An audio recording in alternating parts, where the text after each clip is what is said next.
ঘরের বউটা যদি ভালো হয় তাহলে একজন বেকার পুরুষও প্রতিষ্ঠিত হয়ে পড়ে, আর ঘরের বউটা যদি খারাপ হয় তাহলে একজন প্রতিষ্ঠিত পুরুষ মানুষও চোখের পলকে ধ্বংস হয়ে যেতে পারে।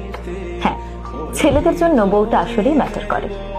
ঘরের বউটা যদি ভালো হয় তাহলে দেখবেন একজন বেকার পুরুষও ধীরে ধীরে সফলতার দিকে এগিয়ে যাচ্ছে।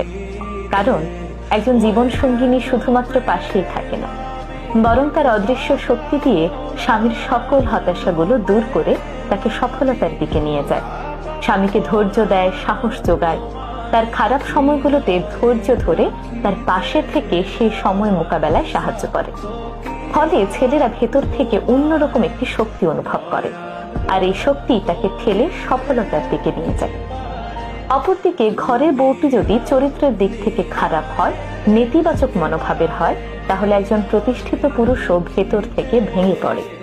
প্রতিনিয়ত সন্দেহ, অবিশ্বাস, হতাশা এই জিনিসগুলো তাকে ভেতর থেকে দুর্বল করে দেয়।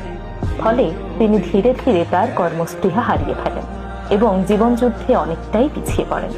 তাই ছেলেদের জীবনে স্ত্রী আসলেই ম্যাটার করে, কারণ স্ত্রী শুধু একজন সঙ্গীই নন, তার চলার পথে সাহসের উৎস কিংবা ধ্বংসের কারণ।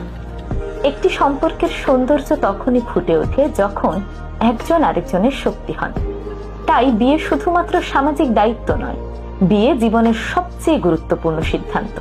তাই এমন একজনের হাতেই নিজের ভবিষ্যৎ তুলে দেবেন যাকে আপনি বিশ্বাস করতে পারেন। এমন একজনকেই বেছে নেবেন যার কাছে আপনার স্বপ্নটা তার স্বপ্নের মতোই গুরুত্বপূর্ণ।